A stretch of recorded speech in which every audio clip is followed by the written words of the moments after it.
તો અમદાવાદના નગરદેવી ભદ્રકાળી માતાજીની પાલખી યાત્રાના સમાપન સમયે મંદિર દ્વારા ભંડારાનું આયોજન થયું, જેનો ભક્તોએ લાભ લીધો।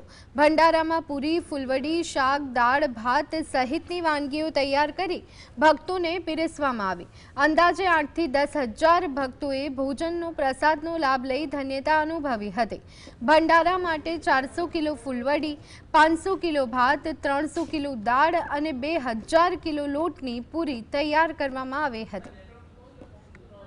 નગરદેવી માતા ભદ્રકાળી છે તે નગરચર્યાએ નીકળ્યા છે। નગરચર્યાએ નીકળ્યા બાદ તેઓ નિજ મંદિર પરત ફરશે, ત્યારે જે ભક્તો છે તે ભક્તો ભોજન પ્રસાદી વગર ન જાય તે માટે જે મંદિર છે તે મંદિર દ્વારા ભંડારાનું આયોજન કરવામાં આવ્યું છે। મોટી સંખ્યામાં આવેલા ભક્તો માટે છે તે ભાતના જે ભોજન છે તે બનાવવામાં આવી રહ્યા છે। તમે જોઈ શકો છો કે જે પૂરી છે, બટાકાનું શાક છે, ભાત છે, દાળ છે, લાડુ છે, ફૂલવડી છે વગેરે જેવા જે ભોજન છે તે ભોજન ભક્તો માટે છે તે તૈયાર કરવામાં આવી રહ્યા છે। સવારથી જ જે ભક્તો છે તે ભક્તો અને સેવકો છે તે યાત્રામાં જોડાતા હોય છે, ત્યારે યાત્રા પૂર્ણ થયા બાદ જ્યારે મંદિરે જે યાત્રા છે તે પરત ફરે છે ત્યારે ભગવાનને ભોજન રૂપી જે પ્રસાદી છે તે ભક્તોને આપવામાં આવે છે। જગન્નાથ મંદિરમાં પણ જ્યારે રથયાત્રા ઉજવતી હોય છે ત્યારે ભાવિ ભક્તો માટે છે તે ભોજન પ્રસાદ તૈયાર કરવામાં આવતા હોય છે।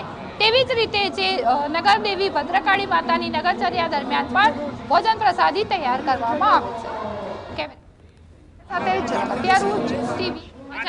શું બનાવવામાં આવે? લાડુ, ફૂલવડી, મિક્સ શાક, દાળ, ભાત અને પૂરી। એમની શ્રદ્ધા બહુ સારી છે, લોકોની બહુ માન્યતા છે અને લગભગ 3 વર્ષથી આ ભંડાર ચાલી રહ્યા છે અને દેવીની કૃપા છે અમારી।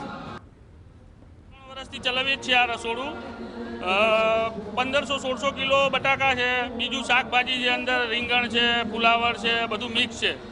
પછી 1200 કિલો લોટ છે, પછી 500 કિલો દાળ છે, એવી બહુ બધું મટીરિયલ છે।